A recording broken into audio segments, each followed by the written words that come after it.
आप देख रहे हैं न्यूज नेशन में हूं पिनास्तिया की खबर कट टू कट में। आज सबसे पहले बात उस तांडव की जिसे सीधे सीधे महादेव का अपमान करार किया जा रहा है। जिशान अयूब और सैफ अली खान की सीरीज तांडव को रिलीज हुए 24 घंटे भी नहीं हुए थे कि सोशल मीडिया पर हैशटैग तांडव ट्रेंड करने लगा और वजह थी सीरीज में दिखाया गया एक सीन जिसे हिंदू धर्म की आस्था का अपमान करार दे दिया गया। आपको दिखाएंगे क्या है ये पूरी कंट्रोवर्सी और उठाएंगे एक बड़ा सवाल भी कि आखिर क्यों बार बार फिल्म या आर्ट या क्रिएटिव फ्रीडम के नाम पर हिंदू धर्म को ही टारगेट किया जाता है। क्रिएटिविटी की आड़ में प्रोपेगेंडा बंद करो। भगवान शिव के अपमान का अधिकार किसने दिया? हिंदू आस्था पर बार बार चोट क्यों?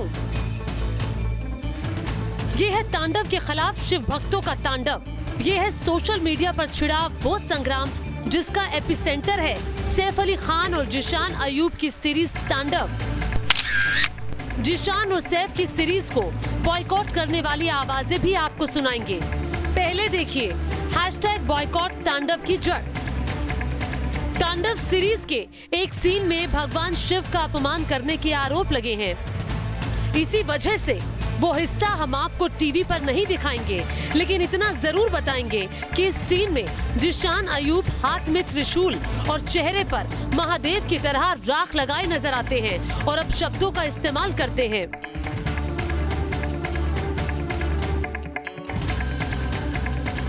इस सीन के सामने आते ही ट्विटर पर ट्रेंड होने लगा हैशटैग बॉयकॉट तांडव। लोग तांडव सीरीज समेत एक्टर जिशान अयूब के बहिष्कार की अपील करने लगे और उठे कुछ सुलगते सवाल।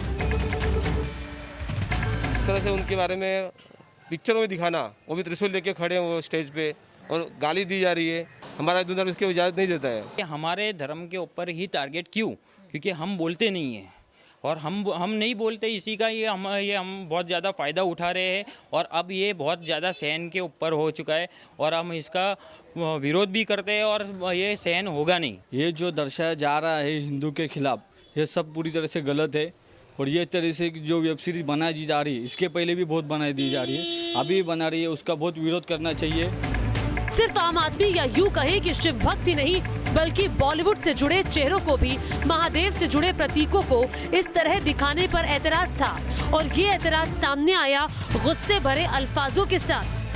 भारत के अंदर नाम कमाना चाहते हैं, इंस्टेंट फेम कमाना चाहते हैं, वो ऑब्वियसली सनातन धर्म को टारगेट करते हैं, सनातन धर्म के भगवानों को टारगेट करते हैं और इस तरह से हीरो भी बन जाते हैं और फिल्म की बिक्री हो जाती है और वेब सीरीज को ओपनिंग मिल जाती है। So this trend needs to stop. आप लोग सनातन धर्म को टारगेट करेंगे तो हम सनातनी आपको एक्सपोज करेंगे।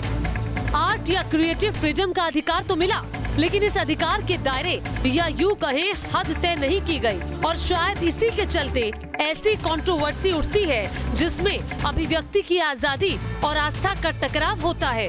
Team news nation. ये पहली बार नहीं जब किसी फिल्म या सीरीज पर हिंदू धर्म की आस्था को चोट पहुंचाने का इल्जाम लगा हो। ऐसी लंबी फहरिस्त है जिसमें क्रिएटिव फ्रीडम की दलील आस्था पर हमले को लेकर अटैक काउंटर अटैक हुए हैं। लेकिन सवाल यह कि हर बार हिंदू धर्म के देवी देवता या उनका उपहास ही क्यों नजर आता है। अक्षय की फिल्म लक्ष्मी बॉम्ब पर आरोप लगा कि कैरेक्टर के साथ माता लक्ष्मी का नाम जोड़ा गया, विवाद बढ़ा तो फिल्म का नाम बदला गया। इसके अलावा सीरीज सूटेबल बॉय पर मंदिर के अंदर आपत्तिजनक सीन दिखाने का इल्जाम लगा। विवाद बढ़ने के बाद निर्माताओं को सफाई देनी पड़ी। सीरीज पाताल लोक की बात करें तो वहां साधु और नॉनवेज को साथ साथ दिखाने को लेकर विवाद हुआ। फिल्म केदारनाथ पर लव जिहाद का बढ़ावा देने के इल्जाम लगे थे। आमिर की फिल्म पीके में हिंदू देवी देवताओं का मजाक उड़ाने पर भी कंट्रोवर्सी उठी थी। बिग बॉस के अंदर भी अगर किसी पाखंडी को दिखाना है धर्मगुरु को तो उन्हें हर बार सिर्फ और सिर्फ हिंदू धर्म के साधु संत ही मिलते हैं पाखंड का चेहरा दिखाने के लिए। नाम बहुत से हैं, सवाल एक ही है, आज की अभिव्यक्ति आजादी के नाम पर सिर्फ हिंदू धर्म ही निशाने पर क्यों आता है? क्रिएटिव फ्रीडम आपको किसी और धर्म या आस्था के साथ क्यों नहीं नजर आती? आगे बढ़ते हैं। कोरोना से भी खतरनाक है बीजेपी। ये बैटल ऑफ बंगाल में नया पॉलिटिकल शगुफा है। फिल्म एक्ट्रेस और टीएमसी सांसद नुसरत जहां जब इलेक्शन की फाइट में कूदी तो महामारी और सियासी विरोध दोनों के बीच में कनेक्शन निकाल दिया। नुसरत के इस बयान ने बंगाल के चुनाव में एक नया ट्विस्ट ला दिया। লোকের কাজ করে না। কোনদিন হোম মিনিস্টার চলে আসছে, কোনদিন ওই আরেকটা মিনিস্টার চলে আসছে, কোনদিন চারটা নাড্ডা ফাড্ডা ভাড্ডা গাড্ডা সব চলে আসছে। লাঠিও মারবো, গুলিও মারবো, জেলে ঢুকে রাখবো, তাই করেছে আমাদের সরকার। আর যদি তোমার চেলাগুলো যারা এই জয় বলে হ্যাঁ चड्डा फड्डा गड्ढा से पसलियां तोड़ने की धमकी तक बंगाल की चुनावी फाइट जमीन से जुबान तक जारी है। और इस जुबानी जंग में लेटेस्ट एंट्री हुई है टीएमसी सांसद नुसरत जहां की।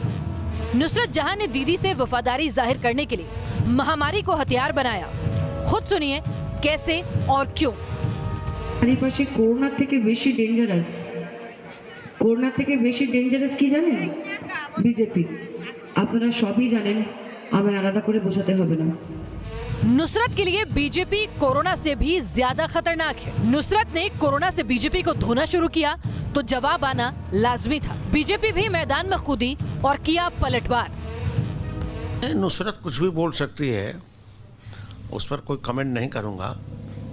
वो भी नई सांसद आई है बन करके, लेकिन ये सब ममता के कहने पर हो रहा है। ममता इसमें पगला गई है। ये शायद पहली बार होगा जब नुसरत जहां ने पॉलिटिकल अखाड़े में तीखी बयानबाजी को अंजाम दिया है, लेकिन ये गारंटी है कि इन अल्फाजों के निकलने के बाद किसी न किसी बहाने से नुसरत बीजेपी के टारगेट पर अब जरूर रहेंगी। टीएमसी बीजेपी पर हमले का कोई मौका नहीं चूकती तो बीजेपी पलटवार करने में देर नहीं करती। अब टीएमसी सांसद नुसरत ने बीजेपी को कोरोना से खतरनाक बताकर ये संकेत दे दिया है कि जैसे जैसे चुनाव का तापमान बढ़ेगा, नेताओं की बयानबाजी उतनी ही तल्ख होती जाएगी। वीडियो जर्नलिस्ट अतुल के साथ रविकांत राय, न्यूज़ नेशन, दिल्ली।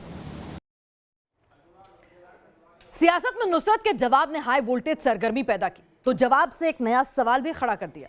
सवाल ये कि सियासत के लिए तो नुसरत विरोधियों को कोरोना से भी खतरनाक करार दे सकती हैं। हिंदू मुस्लिम करना उन्हें पसंद नहीं आता, लेकिन मांग में सिंदूर भरने और हाथ में चूड़ा पहनने पर जब कट्टरपंथियों ने नुसरत को डराया, धमकाया, गंदी बातें कही, फतवा निकाल दिया, तब पॉलिटिक्स की ये एंग्री यंग वुमन खामोश क्यों थी कट्टरपंथ के खिलाफ?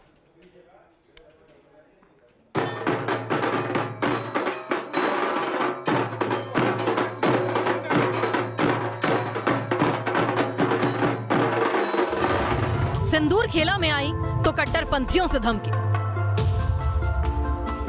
सुहाग की निशानी पहनी तो कट्टरपंथियों से धमकी, मां दुर्गा को नमन किया तो कट्टरपंथियों से धमकी। साल 2019 नुसरत नई नवेली सांसद के साथ नई नवेली बहू भी बनी। मुस्लिम होकर एक जैन परिवार से रिश्ता जोड़ा था। इस रिश्ते की महक ही मजहब के कथित ठेकेदारों को परेशान कर रही थी। जब नुसरत ने अपने नए परिवार के रीति रिवाजों को अपनाया तो मानो कट्टरपंथियों पर बिजली गिर गई। नुसरत को धमकियां मिली, गालियां दी गई, लेकिन नुसरत कुछ नहीं बोली। नुसरत की इसी खामोशी पर विरोधी बीजेपी सवाल उठा रही है। बीजेपी कोरोना से भी डेंजरस है, ये जो बात उन्होंने बोल रहा है, क्या ममता जी को ये जानकारी देने के लिए जो हम तृणमूल नहीं छोड़ रहा है, हम हमका पास है? हमको तो लगता है यही है। अभी तो तृणमूल में सॉलिडेरिटी दिखाने का सबसे नौबत आ गया। कौन है और कौन नहीं है, ममता बनर्जी को भी पता नहीं है। बीजेपी का सवाल सिर्फ खामोशी पर नहीं, बल्कि नुसरत की पब्लिक इमेज पर भी है। लोकसभा चुनाव की कैंपेनिंग से लेकर बशीरहाट से चुनाव जीतने तक नुसरत जहां ने मुखर पर्सनालिटी की इमेज कायम की, लेकिन ये मुखरता सिर्फ पॉलिटिकल मैदान में दिखी, कट्टरपंथ के खिलाफ नहीं। वहां नुसरत चुपचाप बैठ गई। नुसरत जहां संसद में महिलाओं के सम्मान को लेकर बोलती रही, लेकिन जब कट्टरपंथ ने बतौर महिला नुसरत को निशाने पर लिया, तब नुसरत की जुबान से चू तक नहीं निकला। ये सियासत की रवायत है, नफे नुकसान को तोलो और फिर कुछ बोलो। और लगता है नुसरत भी उन मंझे हुए नेताओं की तरह बन गई हैं, जो बोलते कुछ हैं और करते कुछ और हैं। Team news nation. राम का नाम बदनाम ना करो, मंदिर मस्जिद जरूर बनाओ, लेकिन नफरत ना फैलाओ। ऐसी ही आवाजें उठी बुलंदशहर से विवादित वीडियो सामने आने के बाद। राम मंदिर की चंदा यात्रा के दौरान कुछ उपद्रवियों ने एक समुदाय विशेष के लिए भद्दी भद्दी गालियों का इस्तेमाल किया। वीडियो सामने आने के बाद दोनों आरोपी गिरफ्तार हुए, लेकिन यह करतूत सवाल छोड़ गई। मंदिर तो आस्था का प्रतीक है, उसे गुरूर और नफरत से जोड़कर ये क्या साबित कर रहे थे? ये अपने धर्म को ऊंचा दिखा रहे थे या बदनाम कर रहे थे?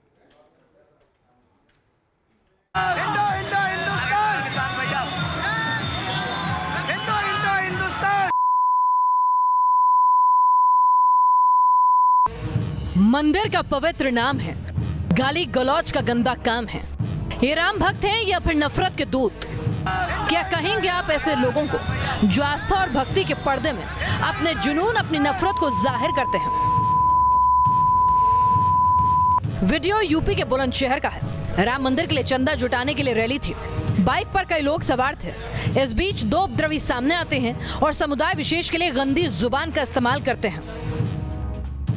वीडियो वायरल हो गया, हो हल्ला हुआ, पुलिस भी हरकत में आई। दोनों आरोपी तो पकड़े गए, लेकिन एक करतूत सवाल छोड़ गई। आस्था में अदावत के क्या मायने? हमने लगातार जब से टोलियां बनना आरंभ हुई तब से लगातार एक धर्मगुरु होने के नाते हम ये कह रहे हैं, हम हिंदू हैं, हम अपने राम के भव्य मंदिर के निर्माण के लिए निकले हैं। हम किसी का घर उजाड़ने या तोड़ने नहीं निकले हैं। किसी समुदाय को नीचा दिखाने का हमारा कोई मकसद नहीं है। आतंक मचाया गया, लेकिन हमने अहिंसा का रास्ता नहीं छोड़ा। ऐसी नफरत से लबरेज करतूतें सिर्फ राम के नाम पर ही नहीं हो रही। मध्य प्रदेश के इंदौर से लेकर मंदसौर और उज्जैन तक पिछले 20 दिनों के अंदर 3 ऐसी वारदातें हुई जहां राम भक्तों पर समुदाय विशेष से जुड़े लोगों ने पथराव कर दिया, हिंसा और आगजनी को अंजाम दिया। अयोध्या में भव्य राम मंदिर बन रहा है तो मस्जिद निर्माण की कवायद भी जारी है। ये फैसला ताकत के बलबूते नहीं बल्कि कानून के कायदों से आया है। तो फिर दिल में सुलगती इस आग का मतलब क्या है? जुबान पर गंदे शब्द क्यों हैं और हाथों में मार गिराने के लिए पत्थर क्यों हैं? कुछ सवाल हैं, सोचिए, अपने अंदर ही जवाब ढूंढिए। शायद समाज में पल रहे नफरत के इन अंधों को आस्था और उन्माद में फर्क नजर आएगा जो हर धर्म में मिलते हैं। Team news nation. जाकिर का लव जिहाद, लंदन टू ढाका, यही है उस साजिश का नाम जिसे अंजाम दिया कट्टरपंथी आतंक के प्यादे जाकिर नाइक। लव जिहाद के एक संवेदनशील मामले की जांच करती एनआईए बांग्लादेश पहुंची और हुआ एक बड़ा खुलासा कि जाकिर नाइक और 2 पाकिस्तानी कट्टरपंथियों के जरिए हिंदुस्तानी हिंदू लड़की का लंदन में धर्म परिवर्तन कराया गया और फिर इस हिंदू बेटी को किडनैप कर ढाका ले जाया गया, जहां एक कट्टरपंथी नेता के बेटे से इसका निकाह करा दिया गया। पैसे का हेरफेर, मजहबी जज्बात भड़काना, आतंक परस्त तकरीरें देना, कट्टरपंथी इस्लामिक प्रचारक जाकिर नाइक पर इल्जामों की एक लंबी फहरिस्त मौजूद है। इस लिस्ट में अब जुड़ गया है लव जिहाद का नाम भी। इस लव जिहाद कॉन्स्पिरेसी को समझने से पहले देखिए इसका रूट जो आपके भी होश उड़ा देगा। जाकिर के साजिश का आगाज होता है चेन्नई से। साजिश को अमली जामा पहनाया जाता है लंदन में और लव जिहाद की साजिश का अंजाम पूरा होता है ढाका में। जाकिर नाइक और उसके साथ 2 कट्टरपंथी पाकिस्तानी प्रचारकों की इस काली करतूत का खुलासा हुआ है एनआईए की जांच के दौरान और इस पड़ताल की वजह थी चेन्नई के रहने वाली एक लड़की का अचानक लापता हो जाना। चेन्नई की एक हिंदू लड़की पढ़ने के लिए लंदन गई। लंदन में उसकी दोस्ती नफीस नाम के बांग्लादेशी से हुई। नफीस ने लड़की को वीडियो के जरिए जाकिर नाइक और 2 पाकिस्तानी प्रचारकों से रूबरू कराया। इल्जाम के मुताबिक लंदन से ही नफीस लड़की को लेकर ढाका चला गया, जहां नफीस ने उससे निकाह कर लिया। 2020 अगस्त में लड़की ढाका पहुंची थी और तभी उसके परिवार को कथित लव जिहाद की जानकारी मिली। परिवार ने मामला दर्ज करवाया तो जांच के लिए एनआईए की टीम ने ढाका का रुख किया। अपने 5 दिवसीय दौरे में एनआईए ये जानने की कोशिश करेगी कि क्या लड़की का जबरन विवाह कराया गया था, लेकिन महत्वपूर्ण बात यह है कि इस मामले से भी भगौड़ा डॉक्टर जाकिर नाइक जुड़ा हुआ है और इसे महज इत्तेफाक नहीं कहा जा सकता कि देश में जब भी कोई कट्टरपंथी वारदात होती है तो उसके तार कहीं ना कहीं जाकर डॉक्टर जाकिर नाइक से जरूर जुड़ते हैं। ऐसी ही काली करतूतों के चलते जाकिर नाइक देश छोड़कर भाग गया था और अब मलेशिया में जा छिपा बैठा है। लेकिन वो दिन जरूर आएगा जब जाकिर को उसके बिल से खींच कर निकाला जाएगा और ये कट्टरपंथी कानून के कटघरे में खड़ा दिखेगा। Team news nation. Zakir Naik की हालत यह है कि वो मलेशिया की सड़कों पर भी कट्टरपंथी भीड़ के बिना नहीं निकलता। उसके अंदर भारतीय एजेंसियों का डर हमेशा बना रहता है और इसकी वजह है जाकिर की वो काली करतूतें जो उसने धर्म के नाम पर की हैं। उसकी एक लंबी चौड़ी फहरिस्त मौजूद है। जाकिर के खिलाफ ईडी ने मनी लॉन्ड्रिंग के केस दर्ज कर रखे हैं। इल्जाम है कि इस्लामिक रिसर्च फाउंडेशन के जरिए जाकिर ने ब्लैक मनी को वाइट किया। जाकिर नाइक पर एनआईए ने 2 समुदायों के बीच नफरत फैलाने का भी केस दर्ज किया है। आरोप है कि जाकिर की कट्टरपंथी तकरीरों से एक धर्म विशेष के खिलाफ द्वेष फैलाया गया। जाकिर नाइक की संस्था IRF को UAPA के तहत बैन कर दिया गया है। आरोप है कि IRF के जरिए टेरर फंडिंग की कोशिश को भी जाकिर नाइक ने अंजाम दिया था। यानी पैसे से लेकर टेरर तक, लव जिहाद से लेकर दंगे कराने तक ऐसा कोई पाप नहीं है जिसे जाकिर ने अंजाम नहीं दिया हो। क्या बाइडेन के शपथ ग्रहण से पहले एक बार फिर ट्रंप समर्थकों के भीतर पल रहा गुस्सा उबाल मारेगा? क्या ट्रंप की हार की टीस फिर से कैपिटल हिल जैसा मंजर दिखाएगी? ऐसा क्यों कह रहे हैं? देखिए अगली रिपोर्ट। मोर्चे पर 10,000 नेशनल गार्ड्स, चप्पे चप्पे पर कड़ी निगरानी, कैपिटल हिल की तारबंदी। ये सुरक्षा घेरा किसी टेरर अटैक के लिए नहीं, बल्कि इस इंतजाम की वजह खूनी बगावत की खतरनाक वार्निंग। FBI की वार्निंग, 16 जनवरी को आफत। FBI यानी फेडरल ब्यूरो ऑफ इन्वेस्टिगेशन, जिसके कंधे पर अमेरिका की सुरक्षा की जिम्मेदारी होती है, उस FBI ने अपने हाथ खड़े कर एक वार्निंग जारी कर दी कि 16 जनवरी को अमेरिका में फिर नफरत की आग भड़क सकती है। ट्रंप समर्थक वॉशिंगटन DC समेत 50 राज्यों में हिंसा को अंजाम दे सकते हैं। यही वजह है कि दुनिया को अपनी ताकत से डराने वाला अमेरिका अब अपनी ही धरती पर किलेबंदी कर रहा है। क्या पता ट्रंप कुछ बोल दें और उनके आउट ऑफ कंट्रोल दंगई अमेरिका को जलाने पर उतारू हो जाएं। Team news nation. खबर का टुकट में आज के लिए बस इतना ही।